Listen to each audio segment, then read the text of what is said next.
Hello, Culture Matters podcast. I'm so excited to introduce you to our guest. Before I do that, here is a quote just for this episode. There is something permanent and something extremely profound in owning a home. Kenny Gwynn, our guest today, an advisor, a mentor, a winner, a mover and a shaker. I don't know. Every time I'm down in Margate, I bump in to this person and their business partner, life partner. Heard great things about them, their organization, their family over the years, and the real estate community.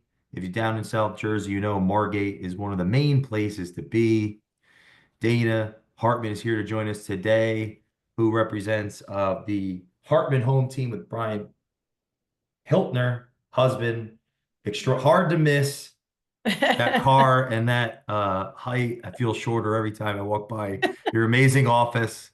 Been in the business, going on, I want to say 19 years anniversary coming up in the business, if not Yeah, 20. yes. Yeah, going on 20. And of course, founded by Paula, which I believe is mom. So this is a family affair. Thanks for coming on the show. I got a million questions and our So audience needs to excited. know Margate. So thanks for coming on. And thank you so much for having me. This is fun. This is exciting. Let's do it. So first, I'd like to know, were you aspiring to sell and help people buy their dream home as a young child? Did you have like houses around your bed instead of like movie stars or, I wish. in sync or something like That's that? actually really funny. So you mentioned how long I've been in the business. I actually started first originally with my mom on a typewriter, typing her contracts as her very first assistant when she got licensed and I was 13. So she hasn't always been in the business, but Wow. literally I used to eat, breathe, sleep real estate since I was 13 years old. That's all I knew. I used to help her do her marketing. I remember one of the ads that I came up with. I literally remember sitting in the office saying, looking to move, like moo. And I would do all these funny ads Wow. it was the Real Estate Monthly at the time, no longer publicated. But it was literally I'd put cows all over the page. It was almost like you could tell a 13-year-old was doing the advertising, but it was funny. It drew attention and I did Wow. it for years. So I started with her, helping her with her marketing, and we'd come up with funny ads, typing her contracts, and that's what I knew. But I was also playing tennis. I loved tennis. I used to travel and Hmm. play tennis. So literally those are the two things I only knew. I went to business school, went to college, left college, played professional tennis for a couple of years, but I always knew I was coming back to real estate. It was what I loved. I got licensed in high Wow. school when took the class at nights in high school, would drive a half hour for 6 months to get my real estate license as soon as I could at 18 years old. So yeah, I've been doing it since I was 13. So it's actually more than 20 years and Wow.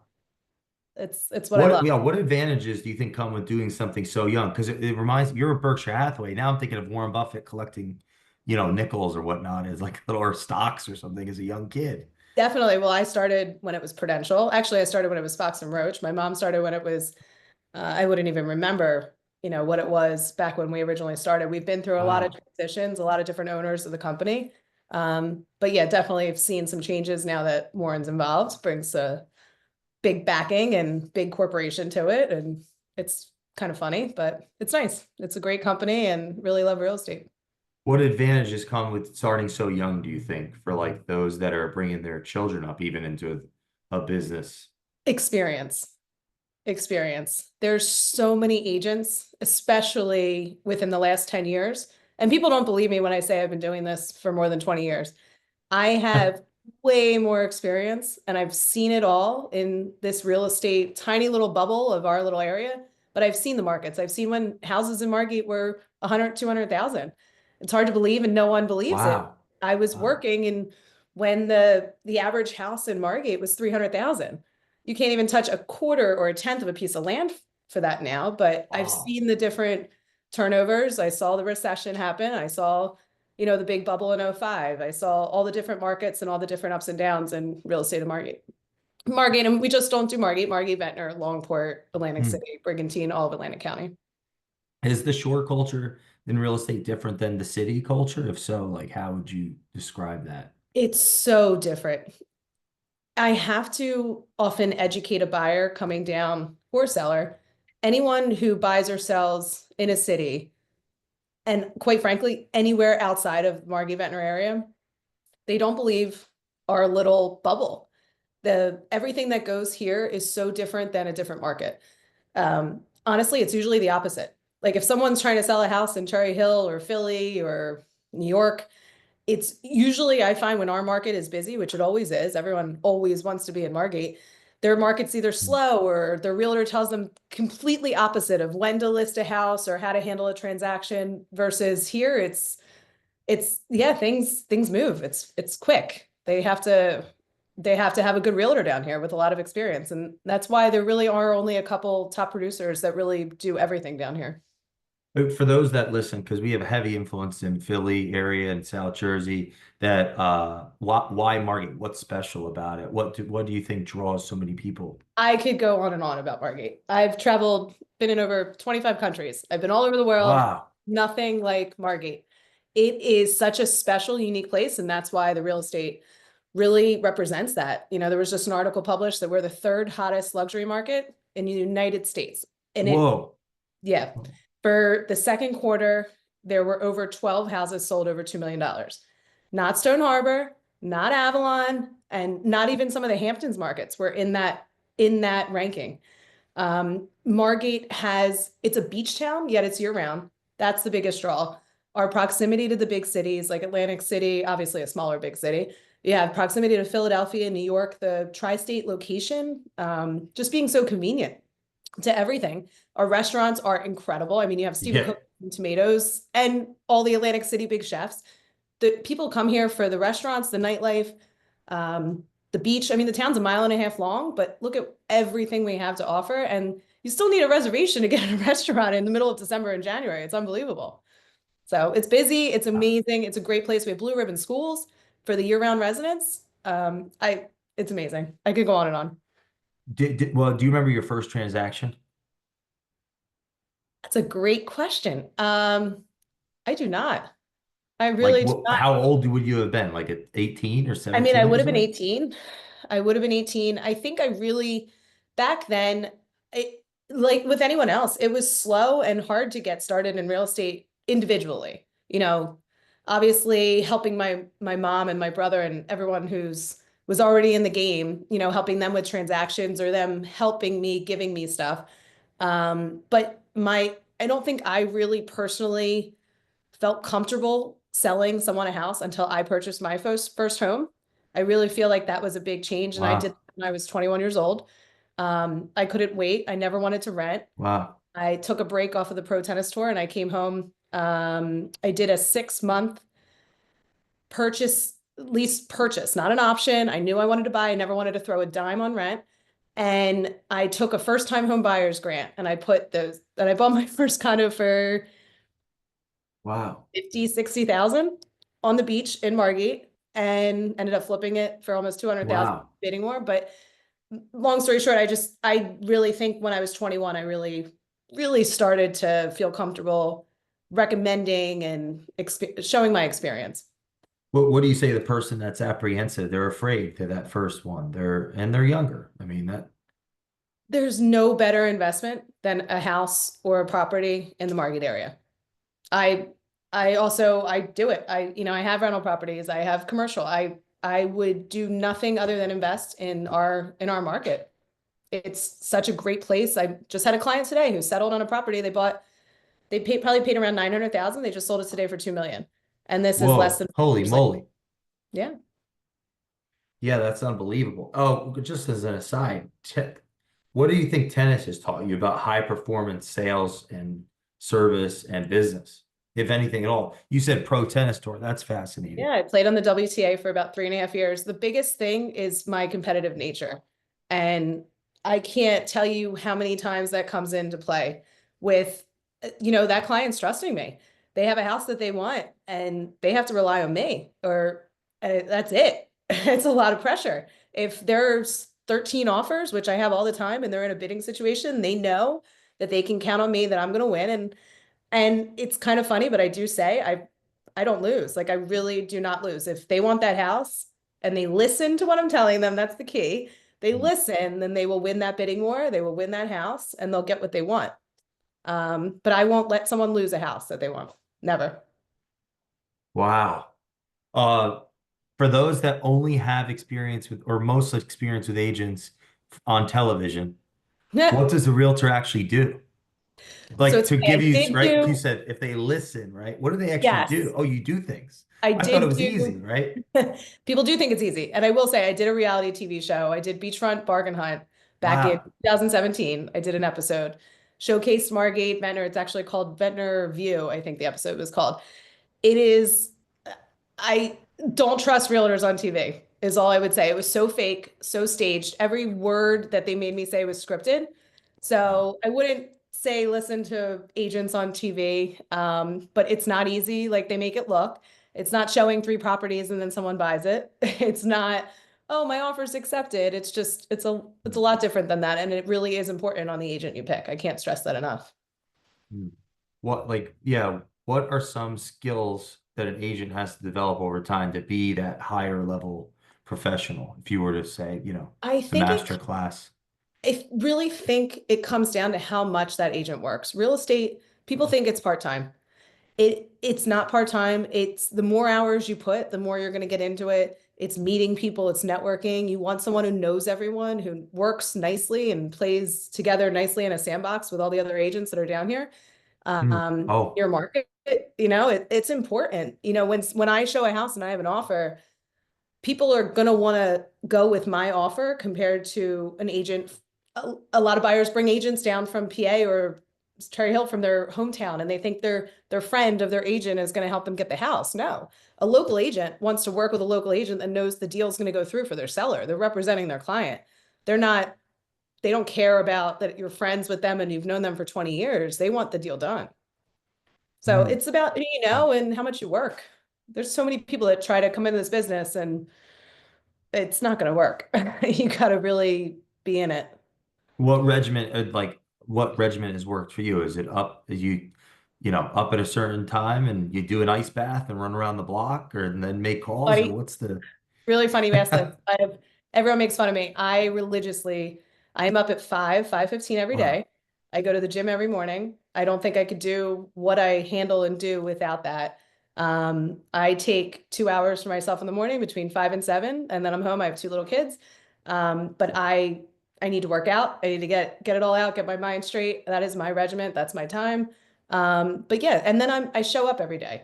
I don't Mm. work from home. No offense to anyone who works from home, but like in real estate, you got to be here. Clients know they can come in and see me. I'm in the office every day. I'm working every day. I'm not Yeah. just not playing. I work. I Yeah, work. that's something that I would say you have I want to ask you about the storefront, like even like the show. It's kind of because I was walking by Yeah, and father-in-law stopped by to say hi. You're there working. It's like presence is exactly. everything. Here we are on a podcast. I Yeah, can't understate that enough. It's how connection. important is it to yeah, this actually I have a question about you have chairs outside in the front. Yeah. Is that part of the Part of branding? it. I want Hang out, people, see? yeah. I want people to feel comfortable. Yes, just like your father-in-law. There's customers, Mm. they feel comfortable. They don't want to walk by without saying hello. I sit in my front window office working every single day. I have strangers that sit on those couches. I want to be able to sit down and have a conversation, with whoever is walking by. And I can't tell you how many times I'm sitting out there on the phone and people look at me saying hello. Like they see me working, they know they can stop by and they feel comfortable. And I love that. Mm. What do you think about the recruiting culture in real estate over the last, I don't know how long, I don't know, you've been in the business long, Yeah. around and in the business longer than I've even been around it observing. What do you think? What's your views on the recruiting culture? So there is a heavy recruiting culture in other firms. Berkshire Hathaway is not that. There's the other business models. The first one that comes to mind is Keller Williams. There's a lot of that. I am more it's probably would be in my best interest to go and recruit 1 million agents. That isn't in my best, it's not what I feel is in my client's best interest. I want the personal service. I want people that are top notch. I'm very, very, very almost too picky and selective on the staff that I work with, the people that I hire and the agents that I hire. Could I do more business? Sure, definitely. There's no lack of business in the area, but it's Mm. just very important to me that everyone gets the level of service that we've worked so hard for. Are there certain values that stand out that exemplify the service of that professional, that top real estate advisor in your mind? Definitely.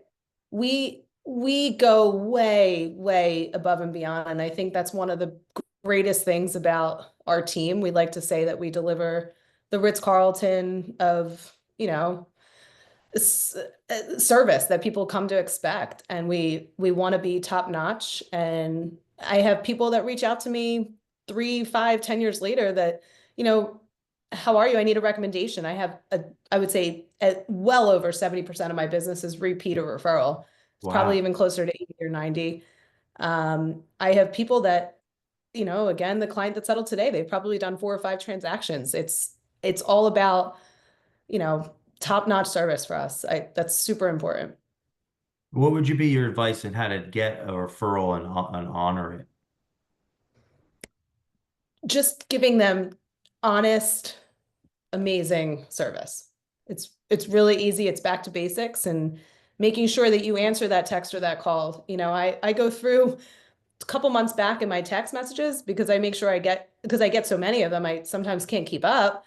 I'm the first Mm. one to admit it that I might miss it, but I'm going to get back to you. I'm going to make sure that I return every single phone call, every single text, which is my biggest pet peeve on a lot of agents. They don't answer their phone. How are you going to sell a house if you don't answer your phone? If you don't work, you got to work, you got to return Wow. calls, you got to meet people, you got to have conversations. Yeah, how important is accessibility or sense of urgency? I tell clients, call me anytime. You can text or Mm. call me. I do have people that call me 10, 11 o'clock at night and I will answer.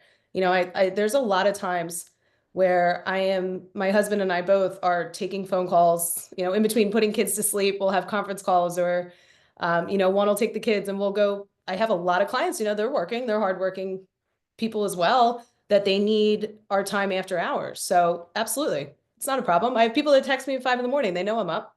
I'm always available and always accessible. I don't just work certain hours. Did was John, right? Your Mhm. part Oh, Brian, you're my both. husband. I'm sorry, I don't know That's how I got okay. that mixed up. Brian, yeah. You both have kids when were you both working with the kids? No, so when I first met Brian, he was going for another degree, no interest in real estate. My Wow. mom was like, he kept referring me people. I probably sold about 10 houses from Brian, knowing he knows. I used to think I know a lot of people. My husband puts me to shame. He's generations born and raised in Margate. And he just kept sending me so much business. Good and bad. My mom was like, why don't you get Wow. into real estate? I would have sold a lot more houses if he didn't, but she got him into real estate as well as my now sister-in-law. And they both took the real estate class together. So he's been in it over 10 years at least. And Wow. he's even more successful than I am with it and is an Wow. incredible realtor with builders and new construction. And we've just make such a great team. Yeah, what would you say are some of his values that make him so successful?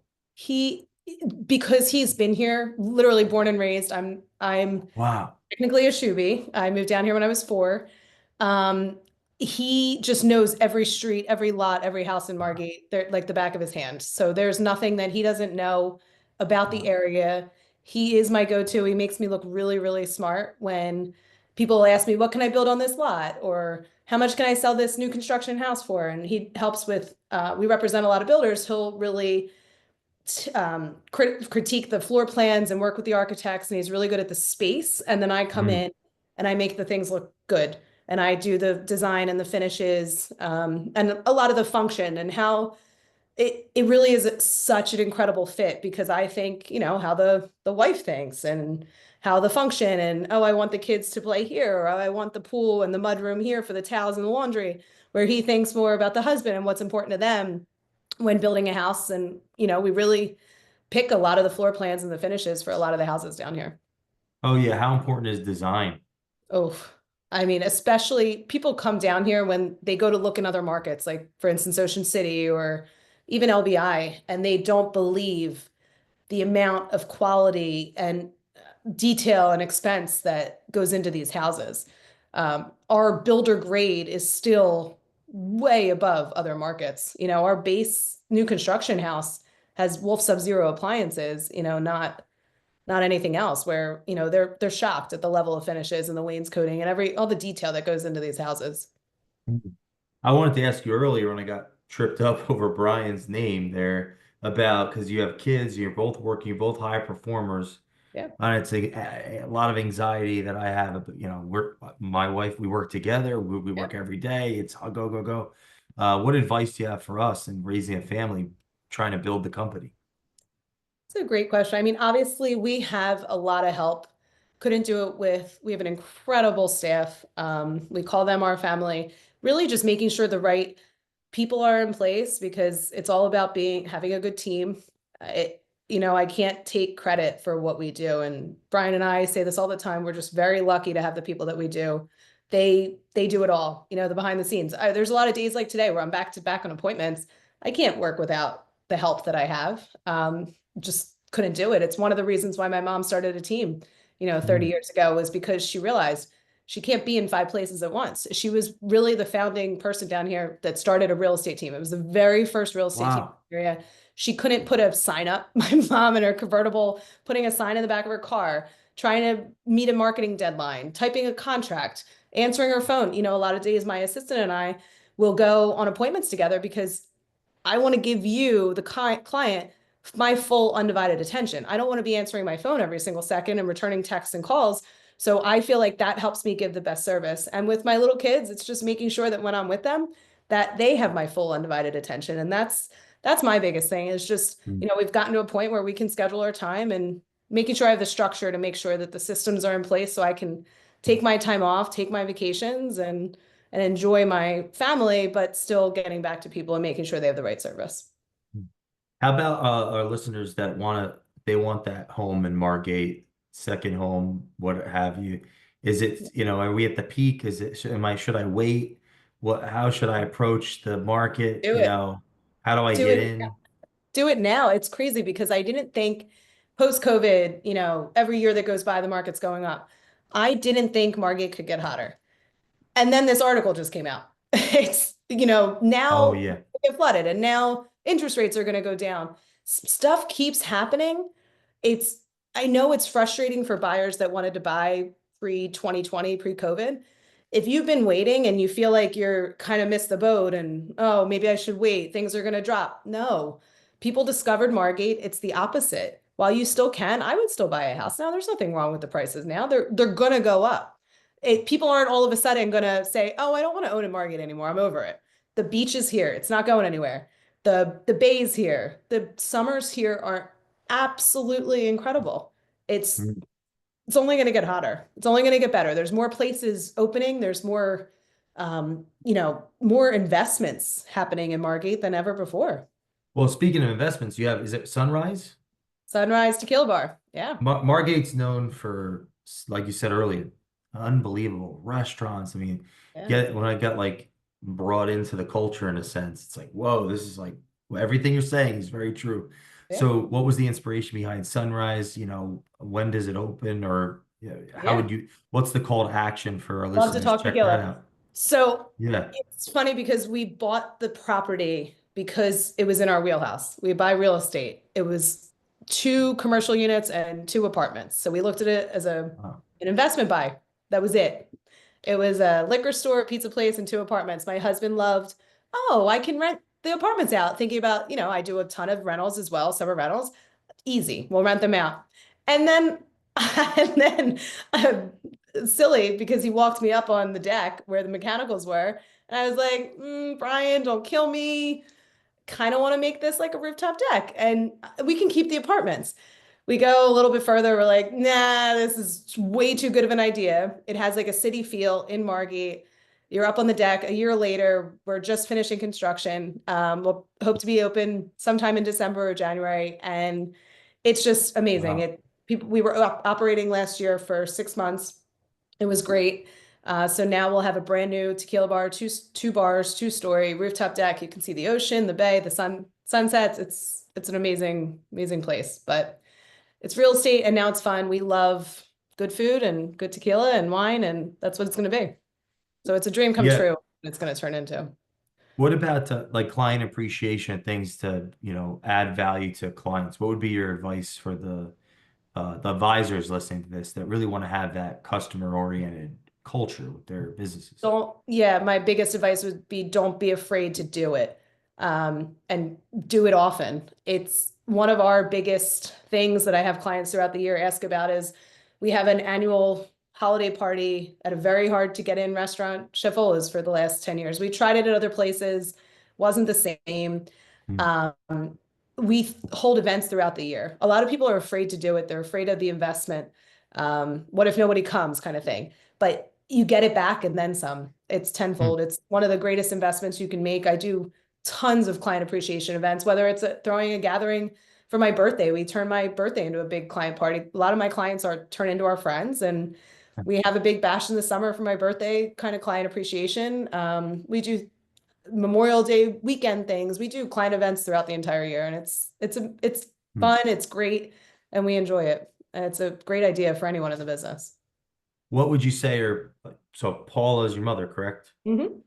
Some of her values that you've observed over the years that have led to this I mean, huge family culture? yeah, my mom's a legend, and she is absolutely unbelievable. I mean, I get my hardworking ethic from her, my work ethic. She's detailed, hardworking, amazing. I can't say hardworking enough about her. I mean, she's still crushing it in the real estate game to this day, and Wow. she always will. And she's incredible. But I mean, it's just the attention to detail and honestly being honest. My mom's going to tell the truth. That it's such a simple thing, but those are the three biggest things she has always, made sure that I live by. Yeah, what advice do you have to those that are in professional services that are worried to lose the client if they tell the truth? Don't be. Nothing bad comes from telling the truth. It's what I tell my kids. I mean, and you also have to feel good about yourself. You don't want to, there's nothing good that comes from lying. Nothing. Don't change who you are just for a sale or for business.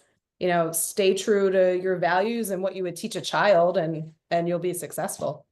It's interesting because the I think it goes back to the recruiting versus the customer orientation because the more that an organization just brings in newbies or newer people, like if I have no I have like limited resources, limited access to opportunity, I'm gonna be in I might be more likely to be afraid to be like, hey, this is not gonna work. Yeah. I need that deal. I'm curious if you could what you think on that thought or you elaborate in a more Definitely. I can't tell you how many times and this is also one of the biggest benefits to having my husband in the same business is, I come to him, what do I do?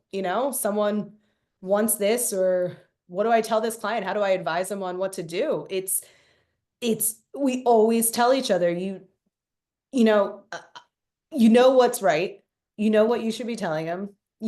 I say all the time, I have to follow my instinct, follow my heart. I have to remind myself about that because my gut decision and gut instinct is always right. And that's another piece of advice I would say. But mm, someone starting in the business, be honest. You'll get so much further than you will trying not to be yourself. People want an honest person. They're coming to you for you.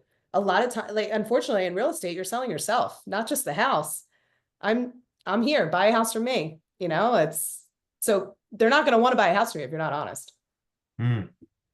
Oh, and you mentioned earlier about the relationships with other real estate agents, and why is that important? Because I've seen over the years some that's not important to them, Yeah. and or like what do you think is why how that's helpful for the Well, it's customer? Or it's also such a small town down here. So people know when I'm bringing an offer. I represent a buyer, represent a lot of buyers every day of the week.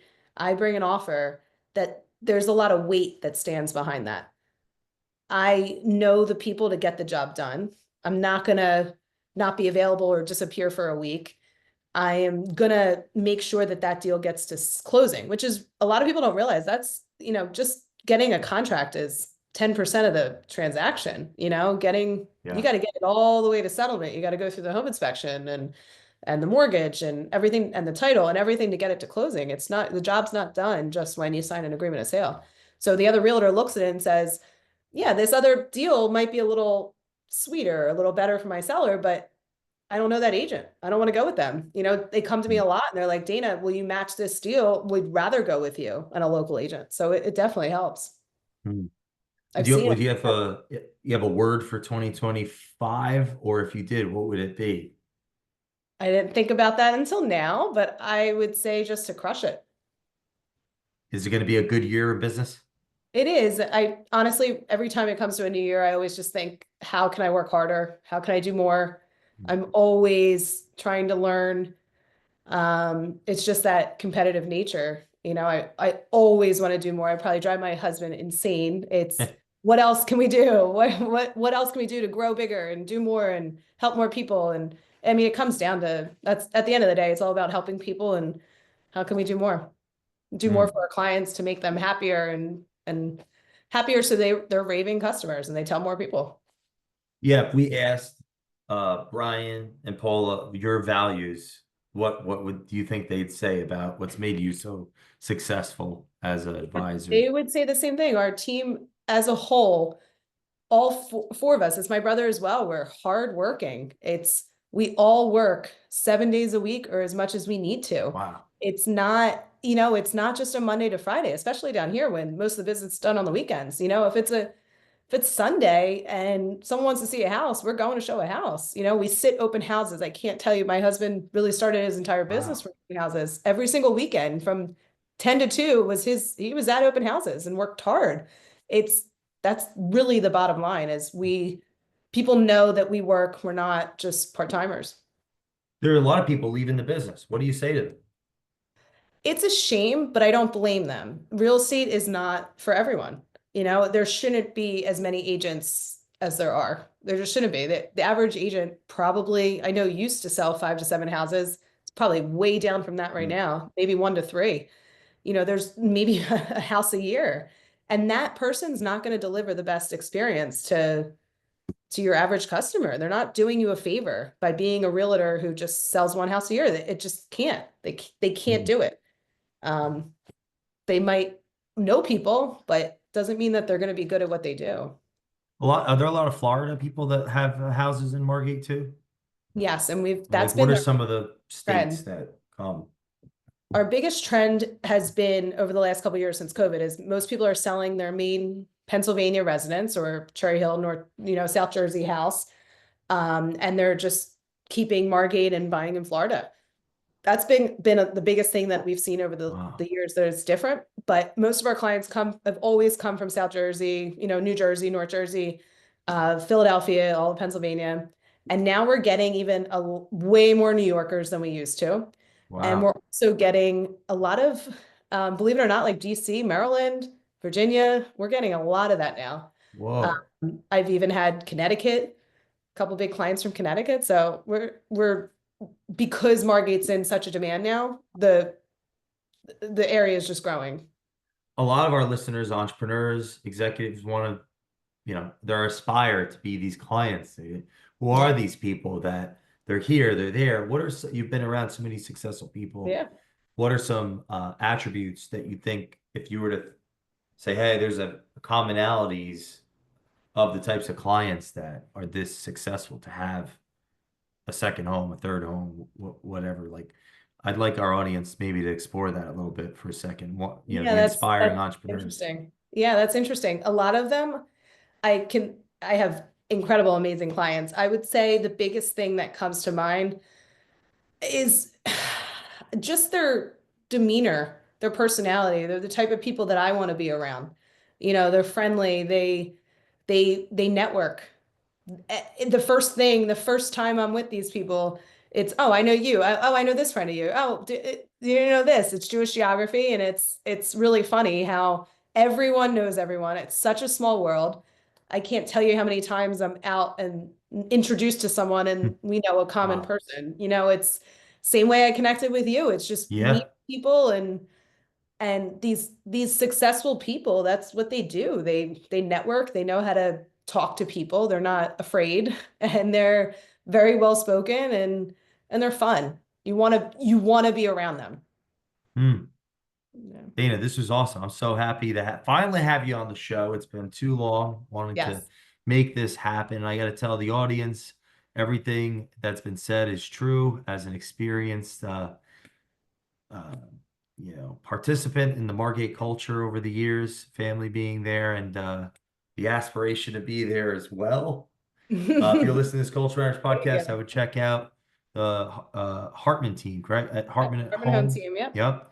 Team. And where can our listeners follow you to get hold of you quickly? They want to buy a house in Margate and get into your, So my advisory. social media is big. Our Instagram handle is DMB Hiltner. I have a website, DB Pembroke or hartmanhometeam.com. Honestly, just Google me, you'll find me. And that's it. Or come to my office. Come stop by. I'm in Yeah. Market What's the across from address? Dina's. What's the address?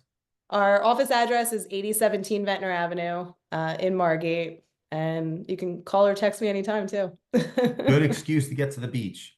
Yes.